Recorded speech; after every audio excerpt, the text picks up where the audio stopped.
દર્શક મિત્રો નમસ્કાર।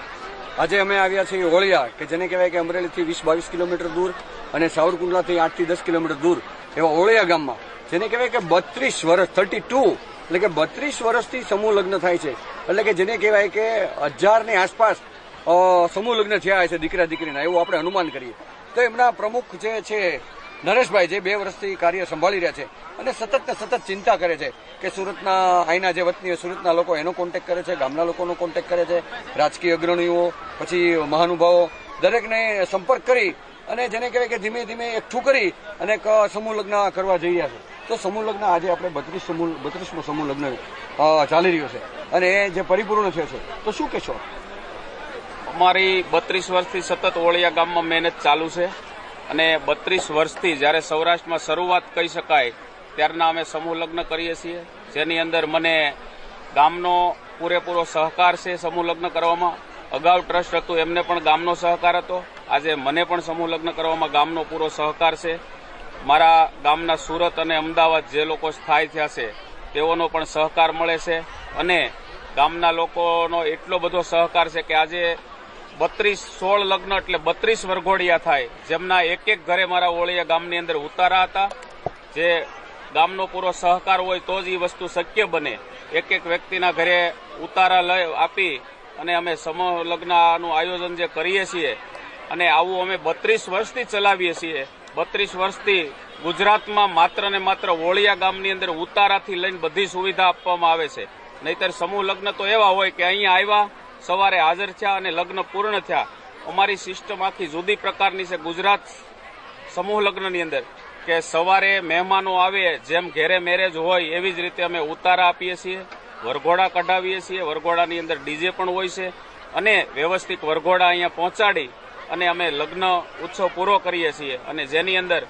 મંડપ સેવા હોય, આજુબાજુના મારા નજીકના બધા જ ગામના સ્વયંસેવકોનો મને બહુ પૂરેપૂરો સહકાર મળે છે, જેને લઈ અને આ મારા સમૂહ લગ્ન આજે 32 વર્ષથી સફળતાના શિરે પહોંચે છે। એના જો કાંઈ કારણ હોય તો મારી જે 25 જણાની ટીમ છે, અમારું 25નું રજીસ્ટ્રેશન ટ્રસ્ટ છે, જે 25-25ની સુરત અમદાવાદ હોય અહીંયા હોય બધાની પૂરી મહેનત છે અને ગામનો સહકાર છે અને વધારેમાં વધારે દાતાશ્રીઓ અને સ્વયંસેવકો આજુબાજુના ગામના છે એનો વધારેમાં વધારે આભાર માનું છું, કારણ કે જેને લઈ અને આજે આ સમૂહ લગ્ન 32મો અમે પૂર્ણ કર્યો અને આવતા વર્ષે 33મો સમૂહ લગ્ન અમે કરવા જઈ રહ્યા છીએ। પણ જેની અંદર આવતા સમયમાં મારી 25ની જે ટ્રસ્ટ છે, જે ટીમ છે એની મહેનત છે અને આવતા વર્ષ માટે ઘણું મારે દાન આવ્યું છે અને આવતા વર્ષે વધારેમાં વધારે લગ્ન થાય ઓળિયા ગામે એવી હું અને મારા ટ્રસ્ટના બધા જ સદસ્યો મહેનત કરી અને 33મો સમૂહ લગ્ન પણ આવતા વર્ષે સફળ થાય એવી અમારી સંપૂર્ણ ટીમની તૈયારી છે। બિલકુલ, ખાસ કરીને 16 દીકરી અને 16 દીકરા જે મને 16 પરિવારો એક બનાવવા જઈ રહ્યા છે, તો કેવા મનથી કેવા દિલથી આપ આશીર્વાદ આપો છો, સંસ્કાર આપો છો કે કરિયાવર આપો છો વગેરે વગેરે, જે આપણા મનની અંદર એક ઉલ્લેખ કર્યો આપે કે ઘરની ઘોડે કે આપણા ઘરના જ લગ્ન છે એ રીતે એને જેને કહેવાય કે રાજકીય અગ્રણીઓ, ધાર્મિક અગ્રણીઓ દરેક આવી અને એક દીકરીના લગ્નમાં હાજરી આપી છે, તો શું કહેશો? દીકરીઓને અમારી સિસ્ટમ મુજબ અમે રાજકીય માણસો, ધાર્મિક માણસો અને સાધુ સંતોના વરદ હસ્તે દીપ પ્રાગટ્ય કરી અને લગ્ન ઉત્સવ એટલે હમણાં જ બેને પ્રવચનમાં કીધું હતું, લગ્ન ઉત્સવ એ મહાન ઉત્સવ કહેવાય। એ ઉત્સવને અમે સાધુ સંતોના વરદ હસ્તે પ્રાગટ્ય કરી અને અમે અમારું કાર્ય આગળ ચલાવીએ છીએ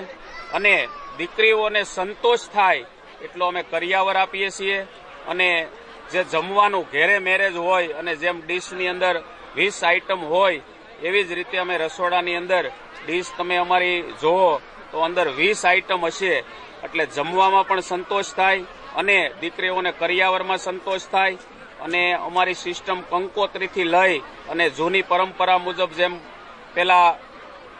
પેલું પાનેતર આપતા એમ પાનેતર અને કંકોત્રી આપી અને અમે અમારા લગ્નની શુભ શરૂઆત કરીએ છીએ અને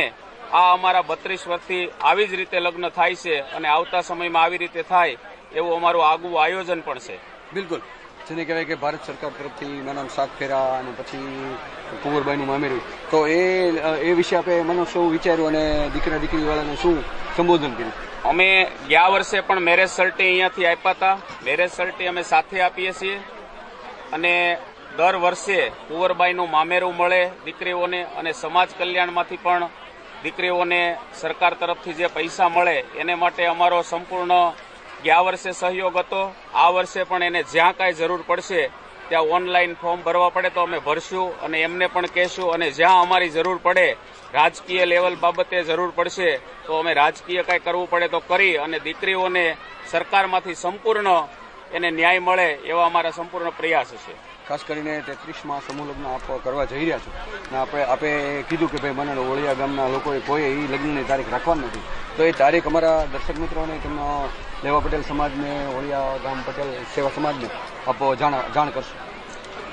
એ તારીખ અમે આ વર્ષે એ માટે જાહેરાત કરીએ છીએ કે મારા ગામની અંદર કોઈ એ તારીખ ન લે, જેથી મારું સમગ્ર ગામ અહીંયા કામથી લઈ અને બધામાં મને સહકાર કરી શકે. અને આ વર્ષે અમે બધાને ફરીથી આમંત્રણ આપ્યું છે કે આવતા વર્ષે 12/2/2026 તારીખ લીધી છે, તો સર્વ મહેમાનો અને રાજકીય માણસો, સાધુ સંતો પધારે એવી અમે તારીખ લઈ અને બધાને ભાવભર્યું આમંત્રણ આપીએ છીએ. આવતા વર્ષની તારીખ અમે તારીખ 12 બીજો મહિનો અને 2026 33માં સમૂહ લગ્નનું આયોજન અમે કરી રહ્યા છીએ, જેની અંદર અમે બધા જને ભાવભર્યું આમંત્રણ આપ્યું છે કે 12 તારીખ બીજો મહિનો અને 2026માં ફરીથી આ સ્ટેજ ઉપર અને આ ગ્રાઉન્ડની અંદર અમારા 33માં સમૂહ લગ્ન સમારોહ સફળ નીવડે એ માટે આપ હાજરી આપો એવી અમે એમને હૃદયપૂર્વક આમંત્રણ આપીએ છીએ. ખાસ છેલ્લો પ્રશ્ન, જેને કહેવાય કે રામ ભગવાનનો જ્યારે સેતુ બનતો હતો ત્યારે ખિસકોલીએ પણ મદદ કરી.